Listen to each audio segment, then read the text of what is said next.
Hello there guys, RMP792 here, continuing my idea of attempting to do a couple of vlogs a week just to talk about things that are interesting me at the moment. Star Trek! They announced a couple of days ago that they are intending to make a new Star Trek series. My response to this is kind of mixed. I am quite a Star Trek fan. I mean, let's face it, this thing, I get it on camera. This lives on my windowsill, all the time. So yeah, and that is the original NCC 1701, by the way, in case you couldn't tell with me just waving it around like that. But I like the idea of a new Star Trek series, but at the same time it worries me. So things that, in my opinion, as a Star Trek fan, that you would need in order to make a good Star Trek show. First, don't set it in the reboot continuity. I could honestly see them effectively doing Next Generation all over again in the reboot universe, and I don't want to see that. Star Trek 2009 is fine, but Into Darkness proved that they didn't have any better ideas beyond that. So yeah, I'm not one of these people who reckons Into Darkness is the worst Star Trek film. That's still Star Trek V, but it's... I don't care who that is. That's a number I don't recognize, so it's probably just junk. I'll ignore it. Go away. Anyway, you would time it now, wouldn't you, when I'm trying to do stuff? Anyway, but regardless, so potential new Star Trek series. First, as I say, not in the reboot universe. Put it right back, the original main universe. Yep, it's a bloody PPI call. Okay.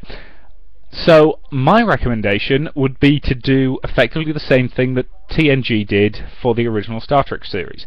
Set it significantly in the future, say another century or so, so make it 25th century, give us a completely new ship, completely new crew, and don't call it Enterprise. We've had enough Starfleet vessels called the Enterprise. We can have other ship names. I love the Enterprise as much as the next guy, but we don't need to see the Enterprise G or H. We can see a completely new ship name. So, yep. Next point, ensemble piece. Star Trek is at its best as a general rule of thumb when it remembers that it is part of a big universe, and it's not just about the small group of characters right at the top of the hierarchy. This is a problem that Enterprise had a lot with its first couple of seasons, in that it basically just focused on 3 characters, which was the Captain, T'Pol, and Trip. Once you got into season 3 and 4, and they actually started letting the rest of the cast do things and have their own subplots, it got a lot better. Let's face it, one of the best episodes of season 1 of Enterprise is Shuttle Pod 1, because it actually delves into the relationship between Trip and Malcolm. And Malcolm up to that point basically did not have much going for him. He wasn't terribly interesting, but you got to see a bit more of him, and that was a very interesting episode.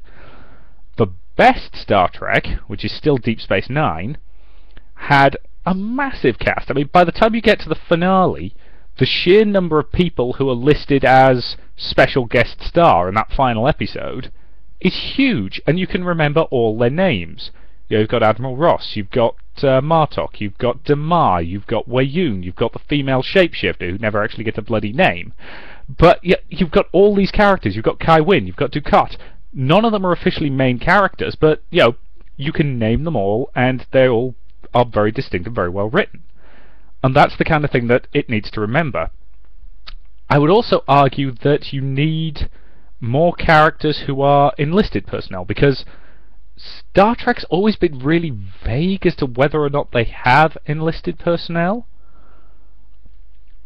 But given that they seem to, they clearly have Chief Petty Officers, given that that's what Miles O'Brien is, and they refer to a lot of the minor characters as crewmen, so logically they have enlisted personnel, and just go with it. Acknowledge that fact. Because Starfleet is, to all intents and purposes, a military operation. They can call themselves explorers as much as they like, but they have a military hierarchy, which is fine.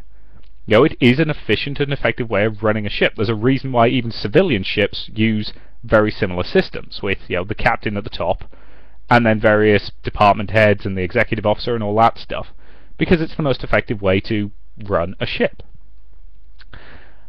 At the same time, you know, greater diversity in the characters. You know, we've had a black captain and a female captain, and one thing that we really need to see in the Star Trek universe that we really haven't up until now is some more gay and bi characters, because let's face it, Star Trek doesn't have a great history of including them. You know, they've had a few allegories to it at one time or another. You know, and they did have DS9 did have the episode which was supposedly one of the first lesbian kisses on television, which was between Jadzia and actually the woman who went on to play the Borg Queen later, which is a bit weird, but no. But you know, we need to see more of that. You know, we need to have major characters who are in gay relationships, because it's the 25th century. You know, by that point, it will not be an issue. Or I'd like to think it wouldn't be. I'd like to think that humanity has evolved to that point. You know, especially given the sort of idealized utopia of Star Trek. At the same time, you know, more alien members of the crew. You know, I appreciate that the makeup budget is, you know, is whatever it's going to be, but, you know, I'm sure you can find a way to make some interesting looking aliens that can appear on a very regular basis. Again, that's always kind of the problem with doing these things for TV. You know, you're limited by what the makeup can and can't achieve. But since you've got the, you know, the excuse from, is it The Chase? There's the Next Generation episode where they basically find out that most of the life of the galaxy was seeded by this one very, very ancient alien race, and that's why all the species seem to be humanoid, which is basically a cheap cop-out, but fair enough, it makes sense. You know, it explains why every major alien race seems to be humanoid, with, like, 3 exceptions? 3 or 4? Well, that plus all the alien races who are just sentient gaseous clouds, anyway, with godlike powers. So, yeah, as I say, more diversity among the crew, in particular with regards to their sexuality. You know, hell, give us a gay captain. We've not seen that before. You know, we've had black captain, we've had female captain, we've had, you know, 3 white guys, so screw it, give us a gay captain. You know, be different. Do something that we haven't seen before. You know, and with that said, you know, variety among the crew is a more important thing, lots of alien races. Give us, again, the same way. There's a recurring thing in Star Trek that every Star Trek show has the first something in Starfleet. You know, so the original series had Spock, who was meant to be the first Vulcan in Starfleet, which admittedly kind of gets retconned by Enterprise, but Enterprise's continuity's all over the place at the best of times, so anyway. You know, and then with TNG we had the first android and the first Klingon. You know, then with DS9 we got the first Ferengi in Starfleet, and then in Voyager, I know there's at least one, well, technically there's 7, who's, well, you could argue the first ex-Borg, but she's kind of not. But, yeah, depending on whether you count Neelix and Kes, you know, first, yeah, I'm not going to say anything insulting about Neelix, because I don't hate Neelix, even if he is a bit annoying at times, but anyway. But no, as I say, these are the things you can do, and most importantly, make it a show about 2 things: exploring new places and exploring new ideas. Because that's when Star Trek is at its best, when it uses going somewhere new as a way to explore something new about the human condition. You know, DS9 did it in the context of the war story, and exploring sometimes you have to do deeply unpleasant things for the greater good. You know, there are really good episodes of TNG that do exactly the same idea, where they go somewhere new and they find something different and that changes them. Admittedly, because of the era when it was made, TNG doesn't really use that very often, but, you know, let's face it, one of the best episodes of TNG is the Pegasus, which is where, you know, we find out more about Riker, and they go somewhere that has something to do with Riker's past, and as a result, it changes how we view him, and that's exactly the kind of thing that I like to see in Star Trek. So to summarise, not the J.J. Abrams verse. Set it, 100 years in the future. Well, is it after, the end of Voyager? Not the Enterprise. Give us a new ship name. One of the obvious suggestions was Challenger, potentially. Vastly diverse crew, especially for different species, different races, different sexualities, because something we haven't really seen before in Star Trek. And then have them explore new places, find new things, and find things about themselves as they do it, because ultimately that's when Star Trek is good.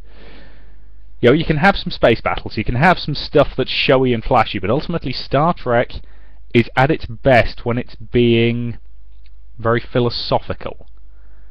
Let's face it, one of my favourite episodes of TNG is Measure of a Man, which is, it's an episode entirely about where exactly do we draw the line with life. Is Data alive, or is he just an automata? Oh, and one other minor thing, cameo. Every Star Trek show has with the exception of TOS obviously, has included a cameo from somebody from a previous Star Trek show. You had Leonard McCoy visiting the Enterprise at the beginning of TNG. You had Captain Kirk. You had Captain Picard, saying goodbye to O'Brien and also giving Commander Sisko his marching orders at the beginning of DS9. And you had Quark turning up at the beginning of Voyager, since Voyager was departing from Deep Space Nine. And it just gives this whole thing a nice little bit of continuity. So find somebody who's willing to cameo in the pilot. Those things will make me happy. And yes, CBS, don't bugger this up, because Star Trek is one of those shows that I grew up with. Let's face it, when we moved into this house, I was 7, right? And my first memory of coming into this house is coming into the house and finding my dad, being my dad, had already set up the TV, and by pure coincidence, it was an episode of TNG. Specifically, it was I, Borg, the first episode with Hugh. And, yeah, the fact I can remember that just shows that Star Trek has been an important part of my life. It's really helped define a lot of my views on the world, and I would be foolish to deny it. So, CBS, don't bugger this up, please. And, well, thank you very much for watching. And I'll see you in future vlogs, future Let's Plays, future reviews, and just generally in the future. Thank you.